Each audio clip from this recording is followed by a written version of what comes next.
In our first story, there is a looming crisis in educational institutions as Teachers and Educational Workers Union TEWU has withdrawn its services across the country.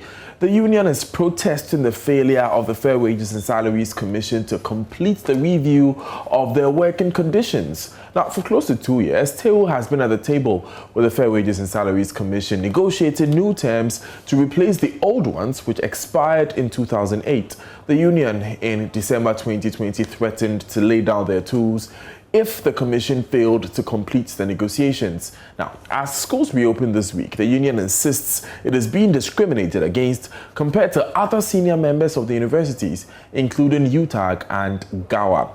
Let's speak to the General Secretary of TEWU, who joins us live on the show. Good afternoon, sir. Now, help us understand how we got to this point.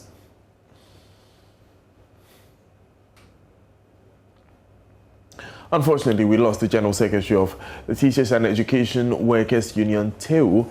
We'll soon speak to him so we can get a full understanding of how we got here and what it would take for them to go back to campus. Of course, we would also need to establish the impact of the TEWU strike on the reopening of schools, especially in light of the unique situation presented by the COVID-19 pandemic. Richard Kojonyako will also be joining us. I understand Richard will be joining us shortly on the line so that we can get a better understanding of some of these issues from the perspective of the University of Cape Coast. Let's go back to the TEWU General Secretary now. Good afternoon, sir. Welcome to JoyNews today. How did we get to this point? Thank you very much. It looks like your voice is a bit low. If you can speak up a bit. I hope it's better now. I'm asking, how did we get to this point? How did we get to this point? Well, I trust that this question should be put at the doorsteps of Fair Wage, because we have engaged this, and we're hoping that we would have resolved this matter by now. And as we speak, our condition of service, 18 months down the line, we still have not been able to conclude. So we feel frustrated. Some reliefs were given to senior members on our university campuses. But to date, we have also put in our request, and it's not being adhered to. So we feel frustrated. We feel there is some level of neglect. And right, Mr. Kranche, are you not taking advantage of the reopening of schools to force the hand of government into hurriedly finalizing the terms which are still in the works? But shouldn't government also taking advantage of the long break and have our issues resolved before reopening? So, right. So as much as we have, we needed attention. And if this is the right time to get attention and get our needs resolved, I don't think there's anything wrong with that. Now, we understand you've reported this issue to the National Labour Commission. What has the response been so far? Well, as we speak, we have not heard anything from the National Labour Commission. We wrote to Fair Wages and Salaries Commission on the 1st of December. It was only yesterday that the Chief Executive of Fair Wages called that he wanted us to have some discussion. And I'm yet to enter the office to see whether we have received a copy of that invitation. But we got information yesterday that there is an invitation letter for us to meet with Fair Wages tomorrow, which we felt that we shouldn't have been. We wrote to you since 1st December. And if there's anything that you would have called us to a meeting much earlier. So we have to come to this point before calling us that tomorrow we should come to the meeting. So, yes, we will go tomorrow and listen to whatever they have to tell us. Thank you very much, Mark Denchura Cranche. He's General Secretary of TEWU. Now, Erlankra is the head of the public relations at the Fair Wages and Salaries Commission, and he joins us with more. Fair Wages and Salaries Commission, we started negotiating with them in 2019. We've held several meetings. There were a lot of issues that were brought on board. We've tackled everything. We've agreed on everything with TEWU, with the exception of two outstanding ones. And the understanding was that the two parties, that is Fair Wages and TEWU, sit down and look at, come up with scenarios on how to apply that. So that's what we are on right now. You will understand that December has been quite a hectic year, and Fair Wages doesn't take unilateral decisions on these things. We have to collaborate the Ministry of Employment and Labour Relations, the Ministry of Finance, and some other institutions that are relevant to this. So that is why. But almost everything on the table has been dealt with, and we only left with two. In actual fact, during our last meeting, and I think that was October 20th, we just recommended that we sign off on those aspects that we have agreed on, so that the two outstanding ones be dealt with later on. But then the leaders of TEWU thought maybe they would have to wait till we've completed everything. So that's where we are at the moment. Right, Kweku Asante has joined us now. Now, Kweku, we understand you attended a news conference addressed by TEWU. Which more issues did they highlight? TEWU is saying that government has paid a basic salary of a basic non-salary amount of 18% to other members of the university, for instance, UTAG and GAWA, but government is not paying the same amount to them. And so they are saying this is discriminatory and this is not fair and it's arbitrary. And so until government pays them this amount of money, they are not going to go back to the office. But obviously we understand that TEWU had been having some conversation with government through the Fair Wages and Salaries Commission over some time now, over what they describe as the debilitating conditions under which they are working.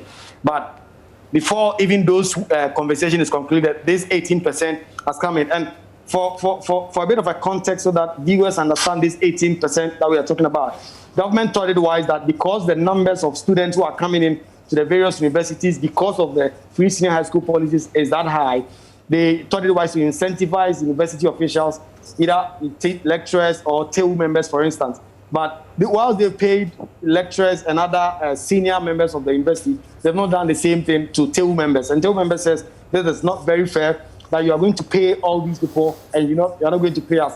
Although whatever service you also render on campus is also very important. And so until and unless government pays this 18% of basic salary, they are not going back to their offices to work. Right, Kweku, thank you very much for bringing some more light to these issues. You're live on JoyNews today with me, Daniel Daze. We will speak to Richard Kojo Nyako. He is with us. Now, Richard, you've been on campus, University of Cape Coast campus. Tell us what you observed. Also, members of the Teachers and Educational Workers Union this morning gathered at their favorite bottom tree, deliberating on the same issue, the strike that has been called by their mother union.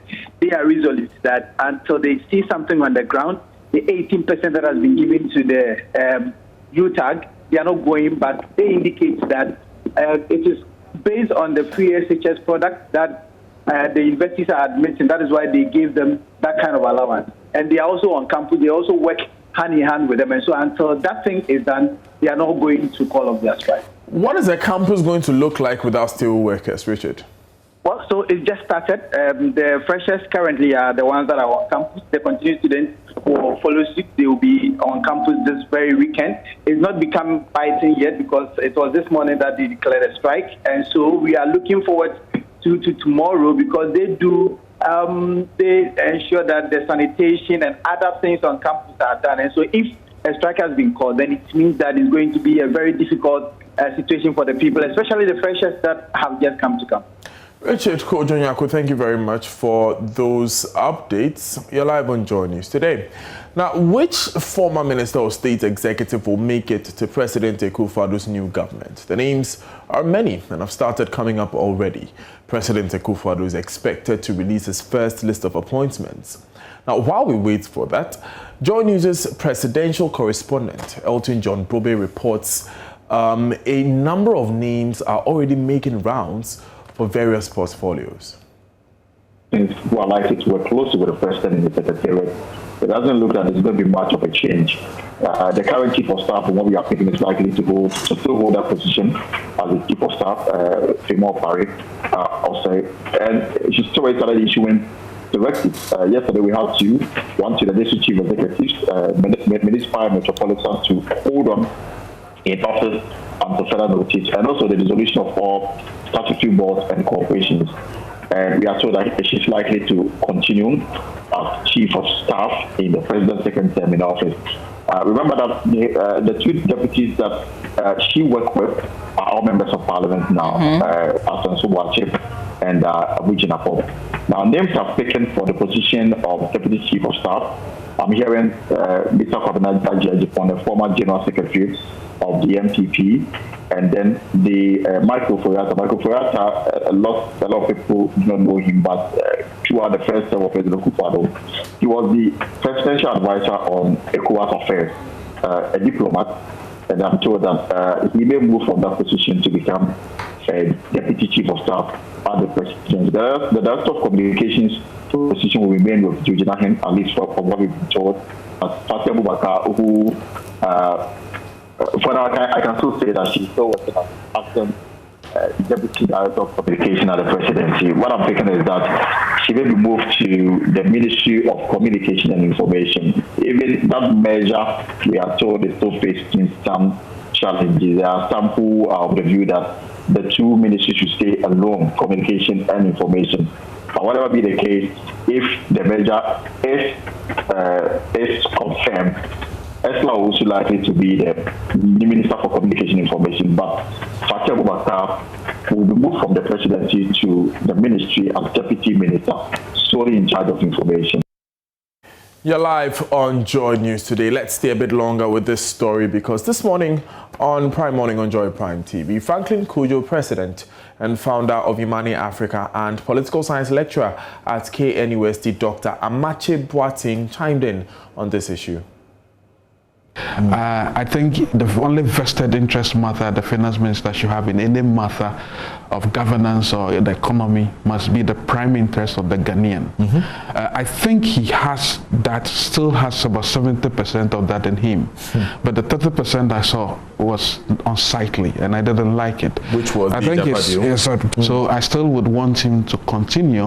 One point stands out though. The fact that the social engineering involved in coming out with this Ajapa deal should be appreciated. There's someone who is so talented in generating money for Ghana to work, and we should take cognizance of that. Once we have got our politics generally working, the economy is the most significant challenge now. So if he meets all these, then definitely I'll wait for him. To a large extent, yes. I'm not saying Ursula should not be part of the government. I'm only saying that, not that ministry. If I was doing a call card, a report card on her conduct after Kelny, I'll probably give her 30%. Live on Joy News today, away from ministerial appointments, the National Association of Local Government Authorities, NALAC, is urging President Akufo-Addo to immediately revive processes that will allow for the election of MMDCEs. Now, the group of MMDCEs says now is the best time for the process, which was aborted by the president in Parliament last year, to be brought back on stream. President of NALAC, Bismarck Nkum, says with Parliament now having an equal number of NDC and NPP MPs, it will be easier to build national consensus in support of the election of MMDCEs. He tells JoyNews this will allow for continuity even when power changes hands, unlike now that MMDCEs have been asked not to introduce any new policies because they are in acting capacity. Joseph Opoku Gakpo joins us with more. Joe, what more can you report? Oh, Well, essentially, the National Association of Local Government Authorities is making a case for the reintroduction of the various processes that will allow for the election of MMDCs.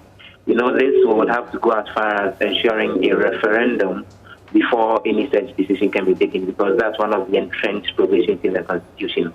The last time, it came all the way to Parliament, and it was then left to Parliament to give the green light by the support of more than 2/3 of all members of Parliament before then any such referendum could be held. And it was around that time that the President pulled brakes, indicating that because there had been a demand for a non-bipartisan approach in terms of the election, government didn't find that comfortable enough. But this time around, the Association of Local Government Authorities, which represents the various MMDCs, thinks now is the time, and the President and Parliament need to put it very much high on the agenda. Right. Joseph Opoku-Gakpo, thank you very much for joining us. Well, but before you go, though, we understand that the Speaker of Parliament, Alban Bagbin, is on the floor of Parliament currently. Not on the floor. Parliament itself is on break. And so he is right here in Parliament House. Yesterday there was a meeting between himself and leaders on the side of the NPP and the NDC, including Chairman Sabon Zuhair Idrisu and others. And essentially there were about 4 items on the agenda. A decision has to be taken on which of the two sides will be the majority in the 8th Parliament. A decision has to be taken on which of the two sides will sit on the right-hand side of the Speaker in the chamber. A decision has to be taken on which of the two sides will chair the various committees of Parliament, including the Public Accounts and the Subsidiary Legislation Committee. And these are very key issues because the NDC is insisting that there is no majority, and the MPP is saying that all the positions should actually go to them. Yesterday there was nothing conclusive on that, so today the meeting is about beginning. Speaker Bagbin just walked into the 3rd meeting even after the leaders on both sides had arrived about 30-40 minutes ago. So we're waiting to hear what the outcome of that engagement will be in the next few hours. Joseph, thank you very much for those updates. We'll of course come back when we have more clarity on who sits where when Parliament resumes sitting on Friday. Now, the COVID-19 pandemic is on the rise. While the virus keeps spreading, protocols put in place to curb spread seem to have been ignored as business in the markets boom. Judith Auchitando has been interacting with some traders and customers at the Nima and Malata market centers and has more in this report. Here I am at the Nima Market Center where business is booming as usual. But even with the COVID-19 pandemic still in the system, the safety protocols are not being observed. Market women here say that the pandemic no longer exists. I believe God has taken away the virus because of the prayers we've made. Because if COVID-19 was truly in the system, we would have all been dead by now. I'll never get the virus. God forbid. Outside Ghana. Oh, there be me, I reject it. There's no virus. It's no longer in the system. We were told the virus will last for 2 weeks, but it's been a year now. We still don't know anyone with the virus. The situation at the Malata Market Center is not any different. Most local traders and customers do not seem to be bothered about the rising cases. But since that last year, this incident has happened, we haven't seen any cases that arise that maybe you see that you can just point this one, say that this one gets that infected of that disease. So as for me, I'm not sure that it has been in the system.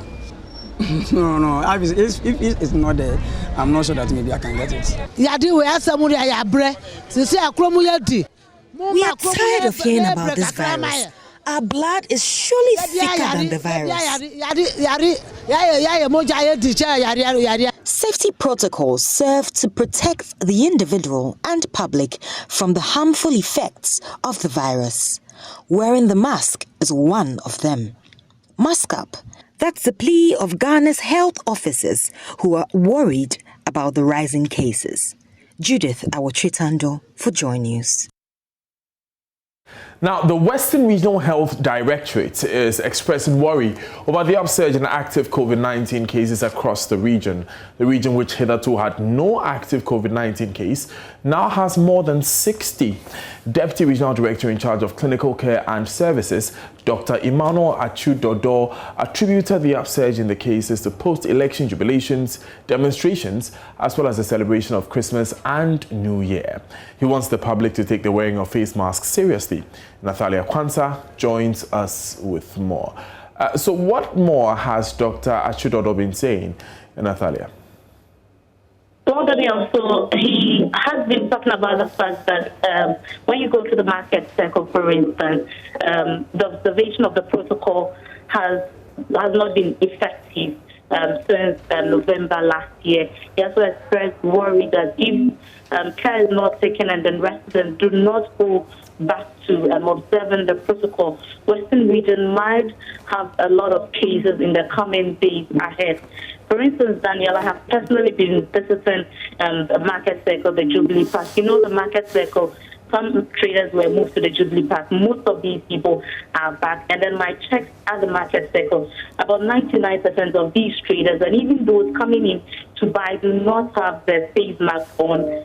Social distancing is not being practiced. And then last year, we had vertical market at each entrance of the market circle. When you go there now, Daniel, there is nothing like that. We need to have the security guards checking people's temperature and all that. That is not being offset. And even some shops in Takoradi, where I have visited, where initially, when you are going, they make sure they check your temperature. If you are wearing nose mask, you are not wearing. All these protocols have been left adamant. No one is worried about what you do or what you don't do. So this is where the Regional Health Directorate is really stressing on that people have to go back to that protocol that we were having, that social distancing that we were keeping initially when COVID-19 started in 2020.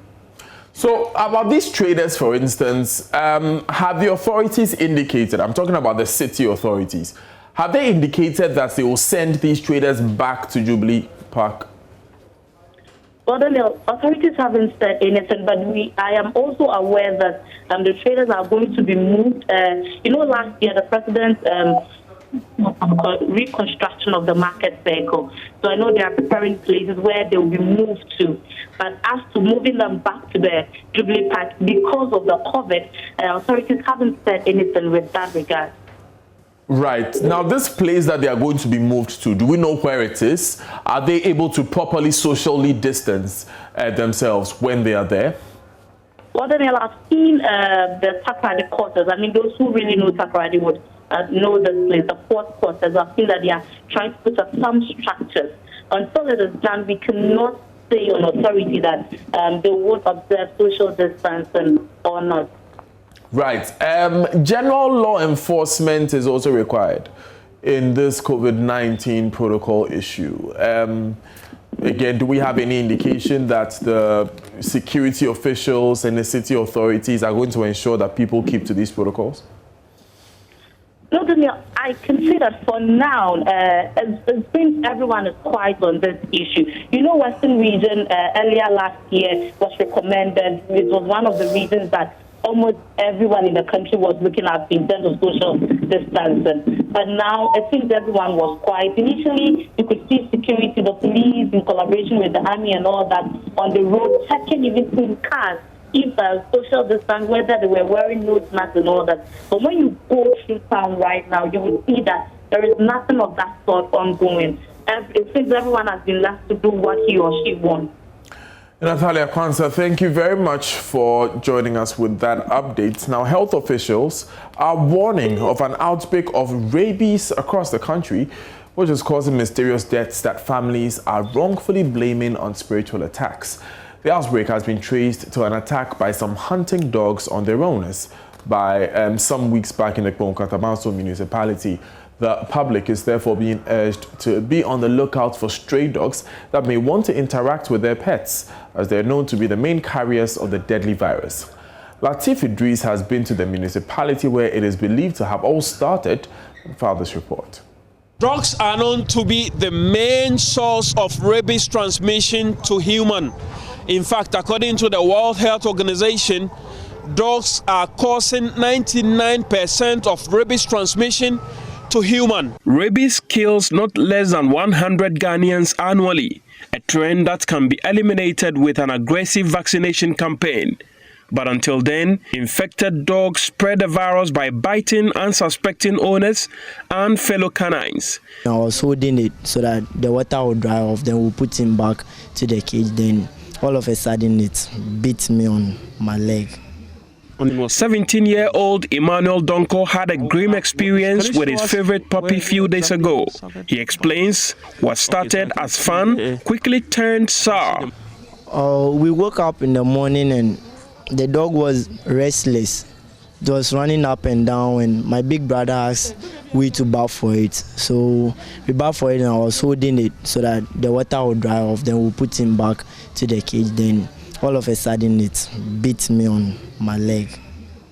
His only luck was that he was rushed to the hospital almost immediately after the bite, where laboratory tests conducted on the puppy later revealed it had been infected with rabies. His elder brother, Nathaniel Noy Adumwa, who trains and takes the dogs hunting, is worried the outbreak could affect the other dogs. We don't stigmatize the dogs. Yeah, we don't stigmatize the dogs. Like maybe how coronavirus came and people were stigmatized. The rabies. How coronavirus has come, it has not gone away yet. Okay. So our coronavirus has come and people have been stigmatized. Like corona patients have been stigmatized. Yeah, but we don't do that. So we still love our dogs. Dr. Emmanuel Kwaupeku is Municipal Veterinary Officer for Katamanso. He is worried there is a high chance of recording a lot more cases if deliberate and aggressive steps are not taken to test dogs, particularly the ministerial ones in the area. When you come to this enclave, over the past few months, rabies has become one of the biggest challenge now. Not just in Katamanso, but Tema Metro, Tema West, we've reported cases in the last quarter of the year. So it's actually something that really is actually worrying, and it's something that we really have to look at it as a country. As a nation, we are just looking at COVID and other things, but we are not thinking about rabies.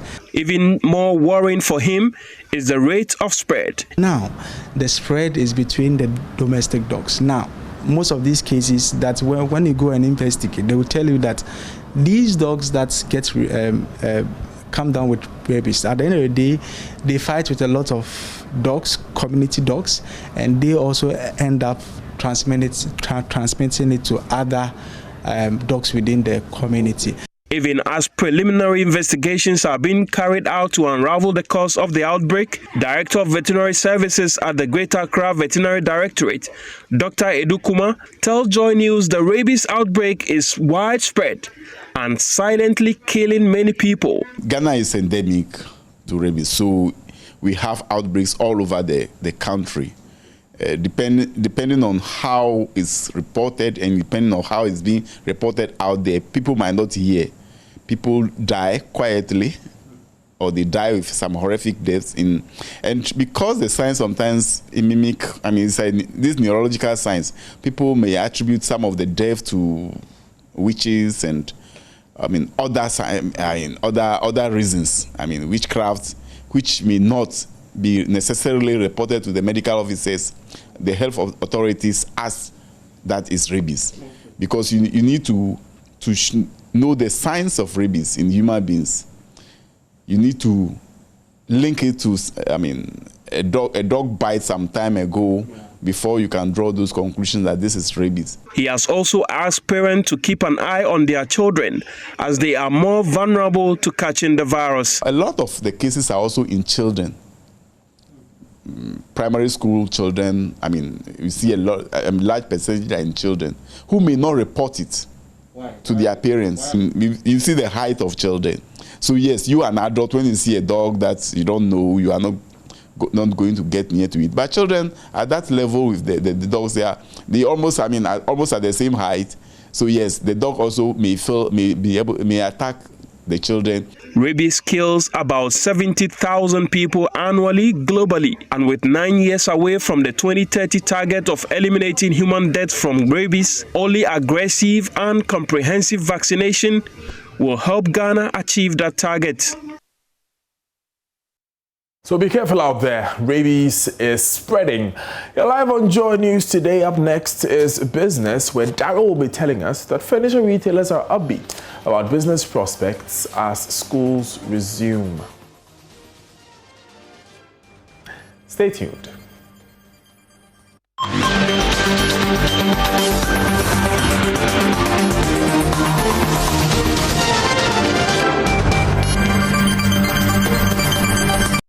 Hi there, good afternoon. Welcome to Business. My name is Daryl Kwao. Furniture retailers are upbeat about business prospects as schools resume. Schools are reopening on January 15 after the long COVID-19 break. Anita Sewa Ajuga interacted with some retailers in the Ashanti region capital, Kumasi. Although schools are reopening in a few days, patronage of desks has been slow, but the furniture retailers say they recorded high sales of whiteboards during the COVID-19 lockdown. During the lockdown, they bought a lot of whiteboards. I know by next week we're going to record high sales of desks.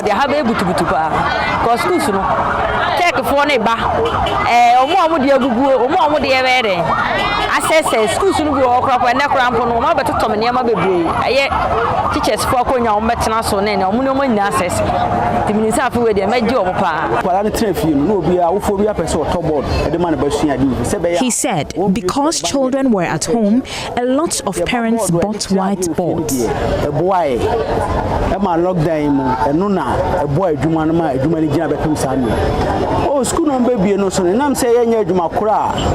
We are hoping to make a lot of sales by next week.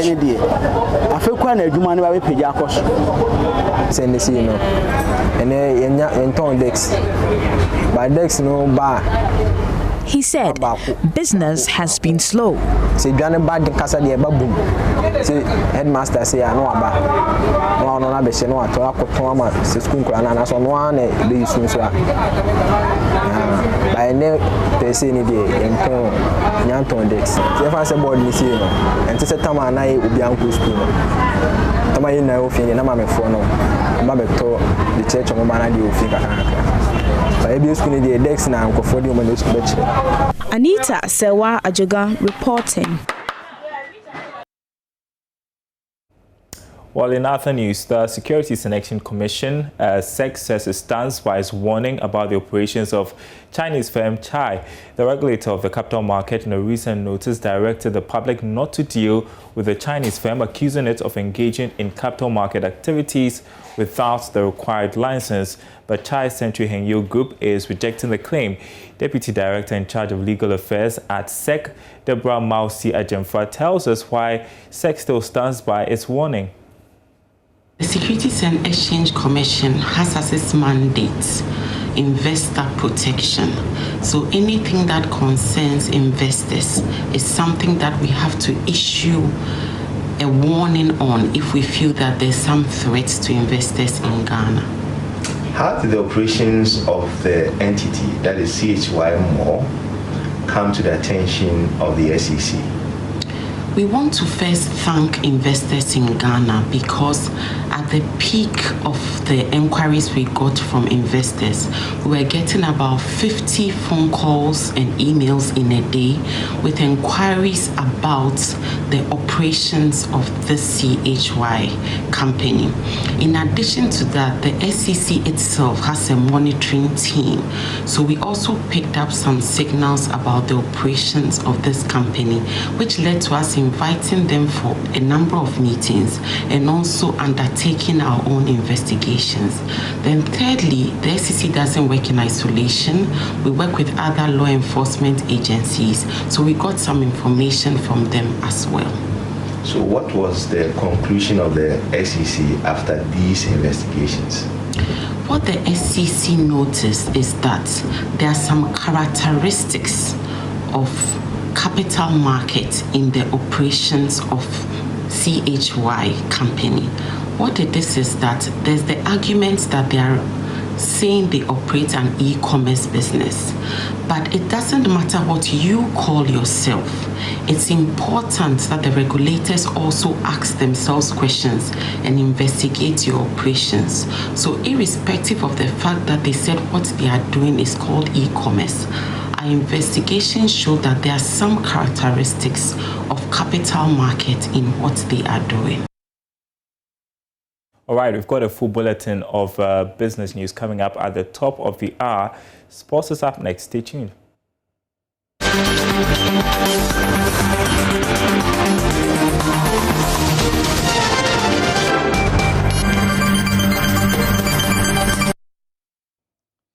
Thank you for staying with us on Joy News. I'm Gary Alsmith. This is The Sport. In our first story, following the exit of the Black Starlets from the WAFU Under-17 Championship, the General Secretary of the Ghana Football Association, Prosper Harris-Nado, insists the development of the team will not be ignored despite their failure to make it to the AFCON later this year. Joy Sports' Midday Akwasari has more in the following report.